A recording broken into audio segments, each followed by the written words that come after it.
Hello, Henry from Belgium here. Today, no in-depth review of a specific Lego set, but still a fun video about a recent attic find. Not my attic, but from Steve. Little Steve, in all his childhood wisdom, apparently thought it was a brilliant idea to write his name on every single Lego box he owned. Yep, with a marker, Steve everywhere. Thanks, Steve. Really much appreciated. It is a pity, because we're talking about some pretty old and valuable boxes here. A collector's dream, if they weren't all covered with Steve's name.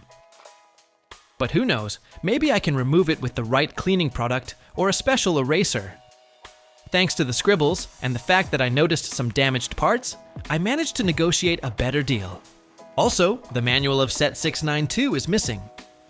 In the end, I paid €5 per box, which I still consider a fair and pretty good deal, because if you just look at the bricks and parts, I'm pretty sure the total value easily exceeds the €30 that I paid.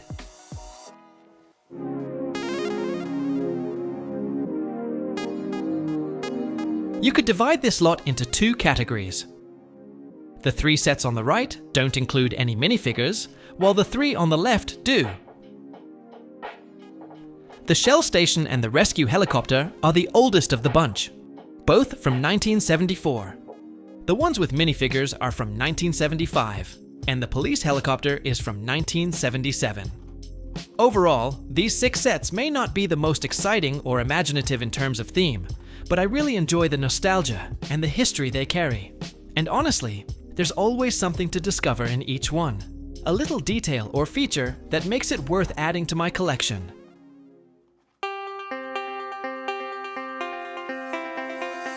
I'm starting off with set number 690, Shell Garage, released in 1974. It belongs to the classic Legoland theme and contains 73 pieces. Despite some scribbling on the box with the name Steve, it's still in remarkably good condition considering its age. Regular viewers might already know that I have a sub-collection dedicated to Shell-branded Lego sets. The 690 will be a great addition to that collection. Here you see some sets I already own.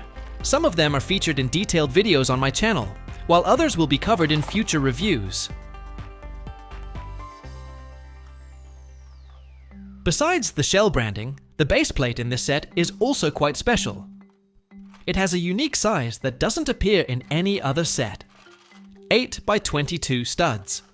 Some sellers on Bricklink are asking up to €15 for just this baseplate. I'm really happy to add this one to my collection today. The manual is included, and it instantly takes you straight back to the 1970s. It features a limited number of hand-drawn illustrations, just 6 in this case. I love seeing manuals like this, and collecting them is just as fun as collecting the sets themselves.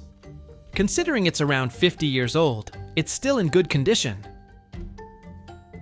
The second valuable element, and one of the main reasons I wanted this set, is unfortunately damaged. It only appears in one other set, making it quite rare. Apparently, even a damaged version still holds value, because on Bricklink, sellers are listing it, even with visible damage, for €5 or more. Maybe I can glue it, but ideally I'd like a better one, so I might end up ordering an original replacement.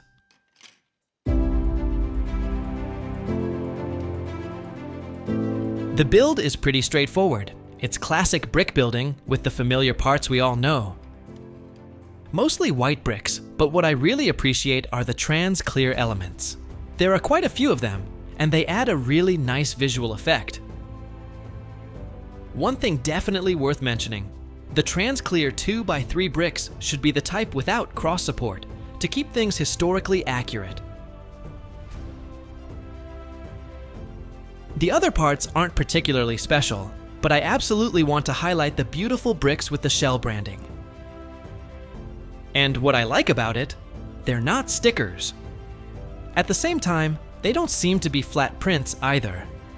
When you run your finger across them, you can feel a sort of raised texture, almost like it's engraved into the brick. I didn't have any bricks like that in my collection yet. Despite the broken piece, I still consider this a great find. It's a lovely display piece with a unique base plate, some trans-clear elements I didn't own yet, and now those stunning shell-branded bricks I can finally add to my collection. And now that I take another look at the box, Steve wrote his name on a white section. So who knows, maybe I can still get it off somehow or restore it.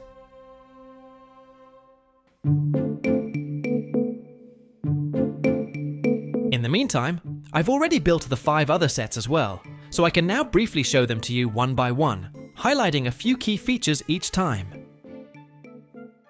This is set 691 Rescue Helicopter from 1974. The set consists of only 62 parts, yet it looks relatively large thanks to a few bigger elements like 2 4x12 plates and a 2x10 brick. The design is simple, a rectangular body on wheels with a tail section sticking out, but still quite effective in terms of shaping, especially considering it only uses 5 sloped bricks and a single windscreen. Some notable features include a unique cockpit windscreen that appeared in only 2 sets, functional doors for the cargo hold, long rotor blades that give it a balanced appearance, unlike some later models with undersized rotors. Fun fact, the modified red plate 2x2 with helicopter tail rotor holder was completely new at the time and was first produced in 1974. Aside from that, the set mainly consists of standard bricks and plates. If you remove the wheels, doors, and rotors, more than half of the parts are just basic building elements. One important detail to note is that also here, everything needs to be historically correct. Both the 2x3 and 2x4 bricks have no cross supports, and there's even an extra notch visible. I think it's a well-designed set overall, although the transition between the body and the tail feels a bit rough. It could have been improved with a few extra sloped pieces. Also, the decision to feature the model from the rear on the box art isn't exactly the most flattering angle. But once again, a great find for me personally, mainly because of that rare windscreen, also a part I can now proudly add to my collection.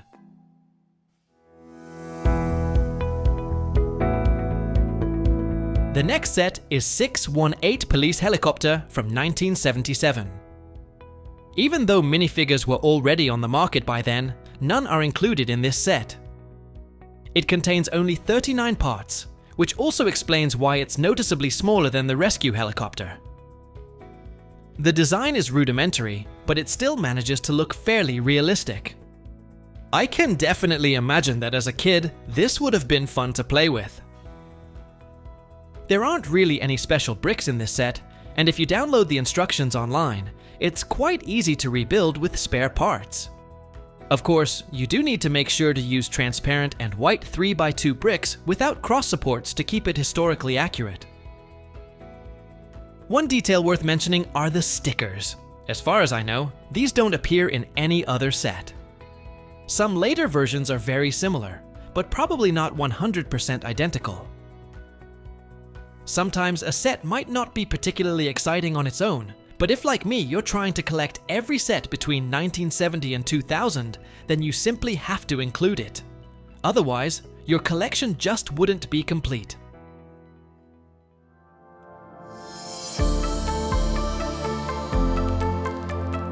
Next, I have these 3 sets which do include minifigures. However, these are the older type, without moving limbs and without any facial expression. They were produced from 1975 to 1977, so only just for 2 years before being replaced by the classic minifig with the familiar smiley face and articulated arms and legs. The version we still know today. Still, I find these early figures quite charming, and I enjoy seeing them appear in sets from that era and in my collection. Depending on their role in the set, they appear with different torso or leg colors. Fun fact, the legs were made in 5 basic colors: red, blue, black, yellow, and white. The torsos, however, were only available in 4 colors. A yellow torso of this type was never produced. Another fun detail, the leg piece was also used back then as the lower body of horses in early Western and castle sets. I find set 692 the most interesting of the 3. Not only does it include 2 of these classic minifigs, but it also comes with a few noteworthy builds.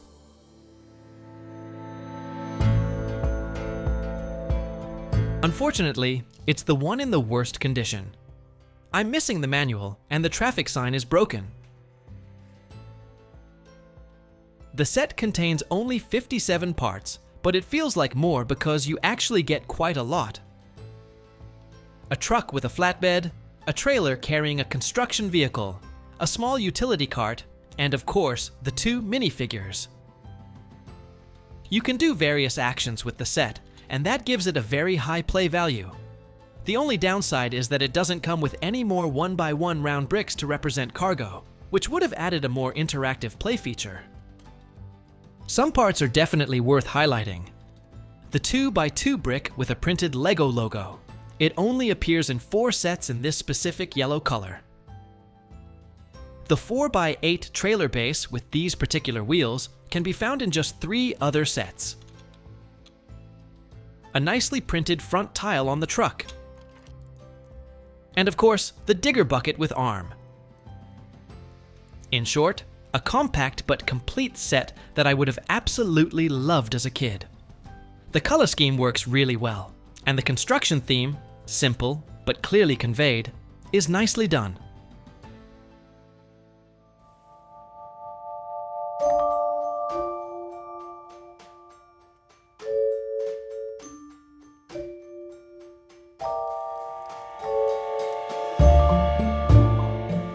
Next, I have set 693, Fire Engine with Firemen, which consists of 62 parts. It comes with 3 minifigures, all dressed in solid black, a bold uniform look that fits the fire brigade theme perfectly. As a collector, the part that immediately excites me is the ladder. It's made up of 3 separate pieces, something I personally hadn't seen before. Further research shows that this particular type of ladder appeared in only 6 sets, which makes it a fantastic find for anyone who appreciates rare parts. The front-end building technique of the truck is also worth noting.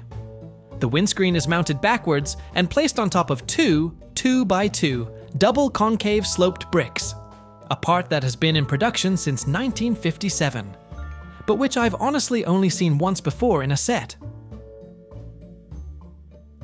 There's also a nice printed brick on the front, adding some extra character to the model. The ladder mechanism provides a fun play feature, giving the set some interactive value.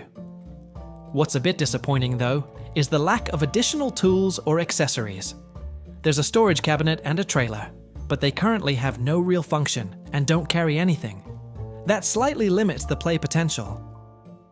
Still, this remains a great addition to my sub-collection of fire-themed sets, thanks to the unique ladder, the detailed construction, and the inclusion of 3 classic minifigures.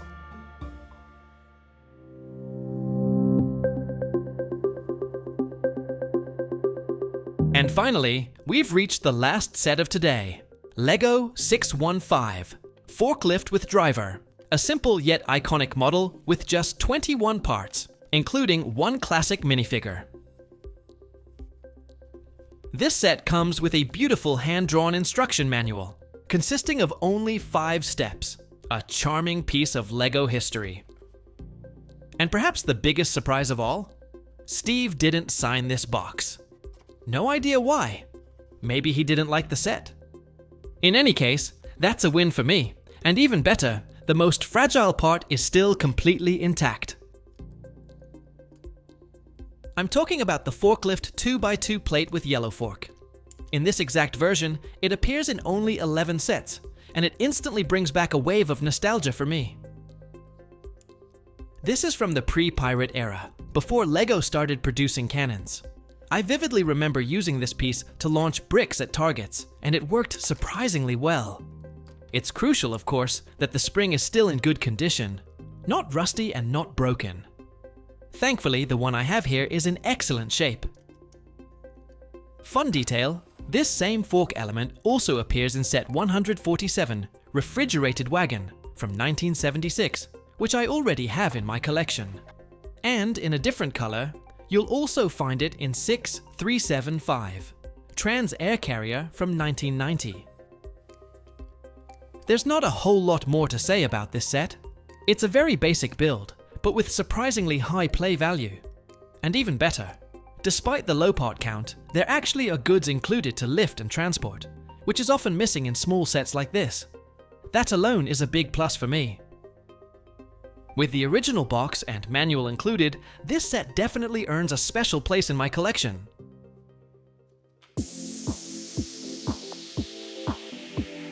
And that wraps up this collection update. Next time, I'll be back with another full review of a single set, just like you're used to. I hope Steve is watching this. Your sets will be restored, shown some love, and finally get the attention they deserve. Thanks for the personal touch, Steve. If you enjoyed this video, feel free to give it a like and subscribe if you want to see more vintage LEGO content in the future. It's totally free. Thanks for watching, and see you next time.